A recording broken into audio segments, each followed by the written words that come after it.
La nuit, mes frères, est faite pour dormir, mais priez toujours avant de dormir. Alléluia. Priez toujours avant de dormir, à moins que tu aies prié toute la journée et tu dois te reposer la nuit. Mais si tu as eu une journée normale, mes frères, priez toujours avant de dormir. Je viens d'avoir une expérience qui a conforté ma position. Dernièrement, j'avais prêché et j'étais rentré à la maison très tard. Parce que des fois, je quitte ici à 22 h, mes frères. Alors, j'étais arrivé à la maison, je crois, à 22 h 30. Alors, j'étais fatigué, je me suis dit, je vais me reposer et je prierai vers 2 h, 3 h, mais je me repose un peu. Je n'avais pas respecté mon programme de prier avant de dormir. J'ai dit non, je suis vraiment fatigué, je vais dormir et 2 h, 3 h, je vais me réveiller pour prier. Et qu'est-ce qui se passe? Notre fille, la cadette, se réveille et vient frapper à notre porte. Qu'est-ce qu'il y a? Oh, j'ai entendu une voix. Où? Une voix dans ma chambre. Oh, qu'est-ce que la voix? Non, la voix chuchotait. Et j'ai cru que c'était ma grande sœur, mais je l'ai réveillée, ce n'était pas elle. Mais j'ai entendu. Et moi, je ne néglige jamais ce que mes enfants me disent. Beaucoup de parents sont tout le temps philosophes, même dans les choses spirituelles. Ton enfant est en train de vivre une vraie expérience. Toi, tu expliques tout scientifiquement. C'est les dessins animés que tu avais vus. C'est le dessin animé. Papa, prie Dieu. Peut-être ce n'est pas le dessin animé. Et puis quand elle me parle, je me rends compte par le Saint-Esprit qu'elle a vécu une expérience, une attaque de l'ennemi. Et puis je prie pour elle, je la rassure, je lui prêche la foi. Et puis elle s'endort. Et puis quand je rentre dans ma chambre, je commence maintenant à prier pour la nuit. Et je prie. Et puis je m'endors. Vous savez ce que j'ai vu? J'ai vu dans cette nuit-là que je dormais. Mais je dormais dehors. J'étais comme dans un jardin. Et je dormais. Et j'étais étonné. Oh, mais comment je dors? Les gens passent. Les gens passaient. C'est comme si je dormais dehors. Et puis j'ai dit non.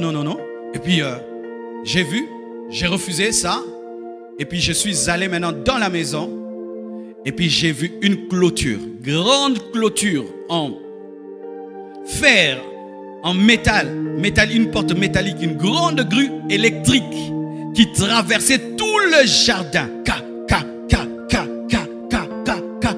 Boum! Et ça bloquait. Et puis Dieu m'a dit, c'est ce qui arrive. Quand tu pries, tu scelles ta maison. Vous fermez les portes physiques de vos maisons. Est-ce que vous fermez les portes spirituelles? Tu es toujours, papa, celui qui dit, est-ce que tu as fermé la porte? Tu vérifies toujours les portes. Tu vérifies si c'est fermé. Est-ce que tu vérifies que les portes sont fermées spirituellement?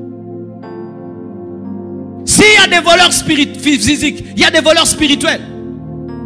Ah oui, mes frères, le monde spirituel existe. Le monde spirituel existe. Vous fermez les portes de vos maisons. Vous fermez les portes de vos chambres. Est-ce que vous fermez les portes spirituelles de vos maisons, de vos enfants, de vos chambres? Chaque fois que je dois dormir, je scelle ma maison. Je scelle l'église de l'Imité. Je scelle toute la communauté compassion. Je scelle tous les noyaux compassion dans le monde. Je scelle le quartier. C'est ça que je fais toujours. Pourquoi? Je suis le surveillant. Je suis la sentinelle. Et ce jour-là, je me suis dit non, je me repose un peu. Et Dieu m'a montré en soi ce qui se passe quand je prie. Je ferme réellement la porte. Mais une porte tellement grande, mes frères, qui entourait toute la parcelle. Ah, je suis fatigué. Et arrêtez ces prières-là. Seigneur, tu sais que je suis fatigué. Alléluia.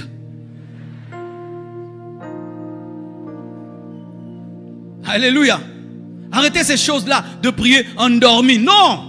Parce que quand tu es endormi, tu peux croire que la porte de la cuisine est fermée alors que c'est seulement la porte du salon. Et quand tu pries endormi, tu ne vas pas bien fermer les portes. Soyez sérieux, tu te tiens debout et tu dis je te consacre ma maison, je te consacre mes enfants, je te consacre cette nuit, je te consacre mon quartier, je te consacre mon église, je te consacre mes fils spirituels, je te consacre mon ministère. Scelle. Boum. Boum. Et quand Dieu ferme, personne ne peut ouvrir. Quand Dieu ferme, personne ne peut ouvrir. Regardez Jésus. Jésus priait souvent toute la nuit. Toute la nuit. Toute la nuit. La Bible dit cela. Prenez le verset. La Bible dit ceci. Dans Luc 6, verset 12. En ce temps-là, Jésus se rendit sur la montagne pour prier. Il passa toute la nuit à prier. Il passa toute la nuit à prier. Jésus faisait souvent des veillées. Des veillées. Mais toi, tu n'arrives pas même à prier 1 heure avant de t'endormir. Mais Jésus priait souvent toute la nuit. Alléluia.